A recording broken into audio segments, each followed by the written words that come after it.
जी के बाद भगवान को लगा कि अभी भी अर्जुन पूरा समझ नहीं पा रहा, हम जो कहना चाह रहे हैं वो नहीं समझ पा रहा है।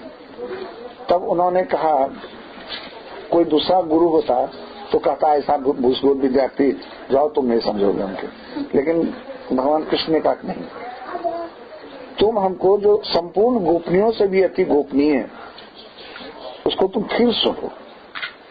और सारा गीता का सारांश उन्होंने कहा कि मन मना भाव, तुम अपने मन से मेरा मनन करो, मद भक्त, मेरा भक्त बनो, मध्याजी, मेरी पूजा करो, नमस्कार, मुझको प्रणाम करो। क्या होगा आपको करने से? हम आपका पूजा करेंगे, प्रणाम करेंगे, आपका मनन करेंगे। मामे वैश्यसी सत्यंते प्रतिजानी प्रियोषण। हे अर्जुन, तुम हमको बहुत प्रिय हो, ये बात हम सबको नहीं कहते हैं। तुम चूंकि हमको बहुत प्रिय हो इसलिए हम तुमको ये बात कहते हैं, इससे तुम मुझी को प्राप्त करोगे। और ये श्लोक जो है 66, हम लोग कितना चिंतित है अपने परिवार को, घर को, बच्चों को, भविष्य को लेकर के। सर्व धर्मान परित्यज्य मामेकं शरणं, बस तुम मेरे शरण में आ जाओ, सब कुछ तुम उस पर छोड़ दो। तुम्हें छोड़ते ही हम पकड़ लेंगे, जब तक तुम पकड़े हुए तब तक हम छोड़े हुए हैं। सर्व धर्मान परित्यज्य मामेकं शरणं, मेरे शरण में आ जाओ।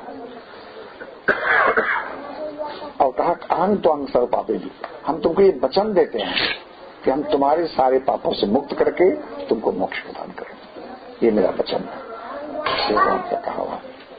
इसलिए हम लोग जैसे कि दोनों हाथ द्रौपदी ने उठा दिया था ना, हम लोग को उठा देना चाहिए। हम आपके शरण में हैं, हमारी शक्ति से मेरा कुछ होने वाला नहीं है। बस जिस दिन ये समर्पण, ये भाव हमारे भीतर जगेगा, उस दिन भगवान की कृपा होना शुरू हो जाएगी। हम एक छोटी सी बात बता रहे हैं, उसके बाद कुछ नाश्ता तैयार है। एक राजा था, राजा बहुत अच्छा था, मतलब बहुत धर्मात्मा था, प्रजा का बहुत अच्छा पालन करता था। एक दिन राजा बैठा हुआ था तो उसके मन में हुआ कि हम इतना धार्मिक काम करते हैं, प्रजा तो सुखी है, लेकिन हम कहाँ सुखी हैं? हम जो सुख की तलाश थी, हम आज भी अपने को अपूर्ण अनुभव कर रहे हैं। हमको सुख का अनुभव भी कहाँ हो रहा है? तब लगा बेकार ही सब है। अपने बेटा को राजपाट दे दिया और चला गया जंगल की तरफ अकेले। उधर से एक आदमी आ रहा था, बड़ा तेजस्वी देखने में, तो वो पसंद था। उसने कहा, राजन आप अकेले जा रहे हैं, आपका रथ कहाँ है, आपके सिपाही कहाँ है, आपके मंत्री कहाँ है? आप तो अकेले हैं, आपका तो राजा है, तो राजा चलेगा, राजा कैसा है, लेकिन आप अकेले कहाँ जा रहे हैं? बोला हम जंगल जा रहे हैं। बोला क्यों? पूरे संसार को देख लिया, संसार में हमको जो जो करना चाहिए सब हम किए, लेकिन हमको आज तक सुख नहीं मिला। तो बोला कि आपको जंगल में सुख मिल रहा है? बोले जा तो रहे इसी उम्मीद से, अब मिलेगा कि नहीं मिलेगा तो जाने के बाद पता चलेगा, लेकिन इसी उम्मीद से जा रहे हैं कि लोग कहता है कि जंगल में बड़ा शांति मिलता है, तो हम जा रहे हैं जंगल। बोला लेकिन आप कौन है, आप अपना परिचय तो दीजिए। बोला हम ही संसार हैं। तो प्रणाम किया, कहा संसार रूपी आदमी खड़ा है, तो प्रणाम किया।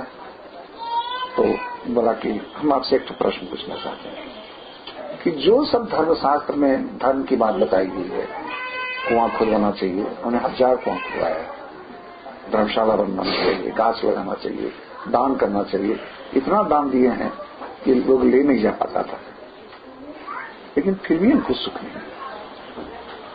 तो संसार रूपी ब्राह्मण ने कहा, एक बबूल का गाछ था, उसके नीचे बैठा। बोला इस गाछ के नीचे बैठ के आप गीता पाठ कीजिए, दान कीजिए, लेकिन इस गाछ से कभी फूल झड़ेगा? इससे जब गिरेंगे तो कांटे ही गिरेंगे, इसलिए कि इसमें फूल है ही नहीं। तो मेरे पास सुख है ही नहीं, हम तुमको देंगे कहां से? संसार में सुख है ही नहीं, मिलेगा कहां से?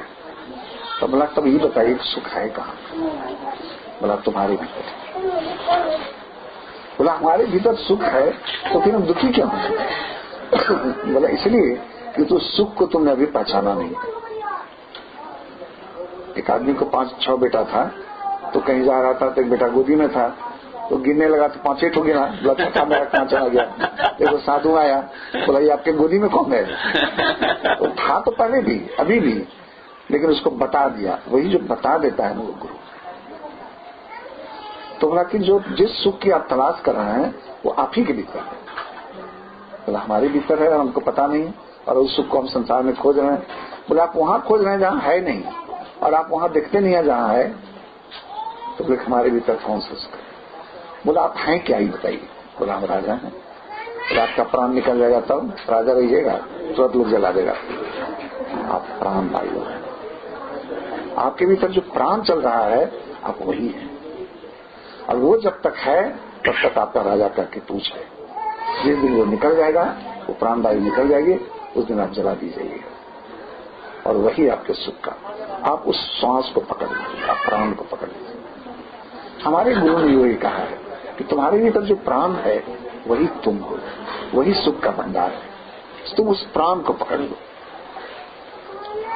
तो हमारा ये हम लोग जो संग करते हैं, हमारा कहने का उद्देश्य है कि योग किसको कहते हैं? मेरा मन संसार में भटक रहा है सुख पाने के लिए, इस मन को गुरु कहते हैं कि तुम्हारे भीतर प्राण बैठा हुआ है, प्राण को ही तब प्रत्यक्ष ब्रह्म। हे प्राण तुम ही प्रत्यक्ष हो, भगवान हम सब, ईश्वर सर्वभूतानंद, भगवान हम सबके भीतर में प्राण वायु रूप से। तो जो प्राण मेरे भीतर है वही प्राण आपके भीतर है, वही प्राण इसके भीतर है। एक पूरा सृष्टि प्राण से चल रहा है। एक हवाई जहाज चल रहा है, उसको कौन चला रहा है? पायलट। उस पायलट को कौन चला रहा है? प्राण वायु। कल कारखाना, गाड़ी, झगड़ा, जो कुछ भी हो, प्राण रुक जाए तो सृष्टि रुक जाएगी। वही प्राण उसको चला रहा है, वही प्राण आपको चला रहा है। तो भगवान कहते हैं कि सर्वधर्मान परित्यज्य मामेकं शरणं व्रज। तुम सब कुछ छोड़ो, तुम सिर्फ मेरे शरण में रहो। तो इस प्राण को पकड़ लो। इसलिए हमारा विनम्र निवेदन है आप लोगों से कि जब भी आप खाली होइए तो साधन करने के टाइम में तो कीजिए ही, ऐसे प्राण को देखते रहिए, यही आपका स्वरूप है। और देखते ही आपका मन शांत होने लगेगा। इसका चमत्कारिक प्रभाव यह है कि मन से जब हम प्राण को देखते हैं तो देखते ही मेरा मन शांत होने लगता है, और जब शांत होने लगता है तो अभी हमको सुख का अनुभव होता है। इसलिए आप जो भी करते हैं साधन, वो जब करके उठते होंगे आपको बहुत अच्छा लगता है। मेरा मन बहुत अच्छा लगता है, क्योंकि न शांतस्य तथा सुखम। जो शांत नहीं है वो सुख का अनुभव नहीं कर सकता। शांति, आप बाहर से आते हैं, कपड़ा पैर हाथ धो के, नहा के, कपड़ा बदल के जब रिलैक्स होते हैं तो आपको अच्छा लगता है, क्योंकि उसमें शांति का अनुभव करते हैं, और शांति में ही सुख का अनुभव है। और वो शांति आपके भीतर विद्यमान है प्राण वायु रूप से। इसलिए इस प्राण को देखने की कोशिश कीजिए।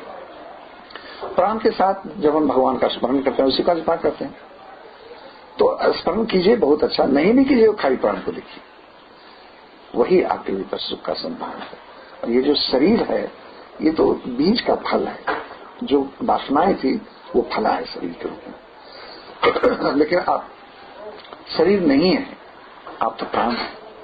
जब तक प्राण आपके भीतर निवास करता है तब तक आपकी पत्नी पूछती है, माँ पूछती है, बंधु पूछता है।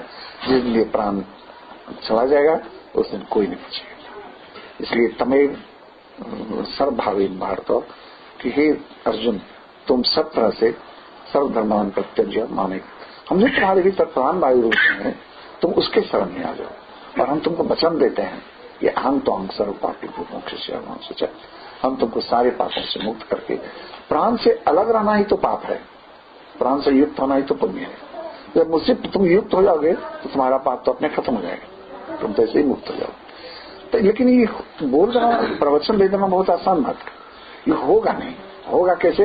अभ्यास से, रोज करना, करते करते करते करते जब एक बार उसका रस मिल जाएगा, मजा लग जाएगा कोई चीज में, तब उसको छोड़ने दे।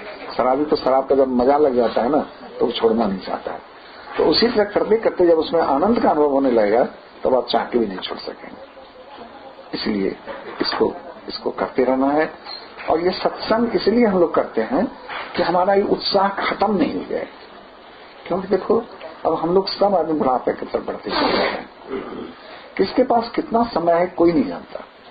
लेकिन ये मनुष्य जीवन बहुत कीमती है, इसको सिर्फ मकान खरीदने या गाड़ी बनाने में मत मतलब, इससे जो काम होना है वो जरूर कर दीजिए। और गुरु की महिमा यही है कि हमको इस माया से छुड़ा करके हम स्वरूप से मेरा परिचय कर देते। इसलिए हम तो उसको हमको करते रहना है। सत्संग हमको शक्ति देगा और साधन हमको मुक्त करेगा। ये दोनों को पकड़े रहिए, आपका संसार भी अच्छा चलेगा और आपका परमात्मा। श्री कृष्ण गोविंद हरे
कृष्णाय वासुदेवाय देवकी नंदनाय नंदगोपकुमाराय गोविन्दाय नमो नमः। पापोऽहं पापकर्माहं पापात्मा पापसम्भव त्रायमां श्रीनाथ सर्वपापहरो अन्नपूर्णे अन्नपूर्ण शंकर प्राण वत्सले ज्ञान वैराग्य सिद्ध्यर्थं भिक्षादेहि च पार्वती। सर्वे भवन्तु सुखिनः सर्वे सन्तु निरामयाः।